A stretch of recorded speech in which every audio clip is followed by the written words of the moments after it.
BBAలో university second rank, third rank సాధించడం Sun International విద్యార్థులకే సాధ్యం. ప్రత్యర్థి పార్టీలు సైతం జాలిపడేంత ఘోర ఓటమి పాలైన వైసీపీ ఇప్పుడు తమ ఓటమికి కారణాలపై పోస్టు మార్టం మొదలుపెట్టింది. అయితే ఈ పని చేస్తున్నది పార్టీ అధినేత మాజీ ముఖ్యమంత్రి వైఎస్ జగన్ కాదు. ఇంతకాలం అంటే వైసీపీ అధికారంలో ఉన్నంత కాలం జగన్ మాటే శిలాశాసనం అన్నట్లుగా వ్యవహరించిన వైసీపీ నేతలు, మాజీ మంత్రులు.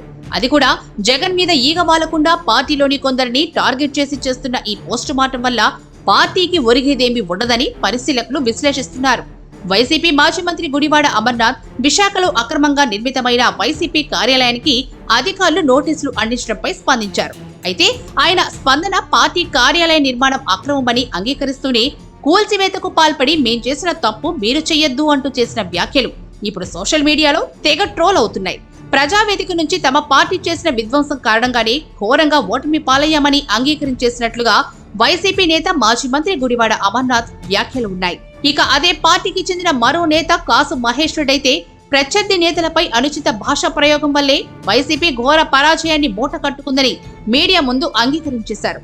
అలాగే నారా చంద్రబాబును అక్రమంగా అరెస్ట్ చేయడం కూడా పార్టీ పరాజయానికి ప్రధాన కారణాలలో ఒకటని ఒప్పేసుకున్నారు. చంద్రబాబు నాయుడు అక్రమ అరెస్టు కారణంగా జనాగ్రహం జగన్ సర్కార్ పతనాన్ని శాసించిందని కాసు మహేష్ రెడ్డి సోదాహరణంగా వివరణ ఇచ్చారు.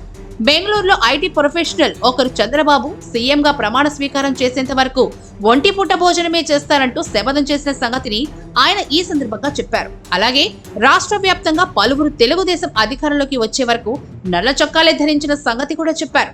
అంతేకాదు రాజకీయాలతో సంబంధం లేని కుటుంబాలు కూడా వైసీపీ ఓటమి కోరుకుంటూ మొక్కుకున్న సంగతిని చెబుతూ జగన్ ప్రభుత్వం గద్దె దిగిన తర్వాత తిరుమలకు వెళ్లి తలనీలాలు సమర్పించుకొని మొక్కులు తీర్చుకున్న కుటుంబాలు అనేక ఉన్నాయని చెప్పారు. ఇవన్నీ వైసీపీ నాయకుడు కాసు మహేష్ రెడ్డి మీడియా ముందు చెప్పిన సత్యాలు.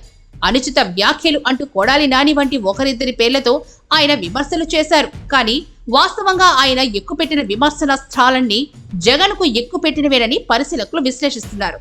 అనుచిత భాష వాడుతున్న నేతలను కంట్రోల్ చేయడం అటుంచి చంద్రబాబును ఉద్దేశించి జగన్ చేసిన వ్యాఖ్యలు, పవన్ కళ్యాణ్ వ్యక్తిగత జీవితంపై ఆయన చేసిన విమర్శలు కూడా నాని తదితరుల భాషా పాండిత్యానికి ఏమీ తక్కువ కాదంటూ వివరిస్తున్నారు.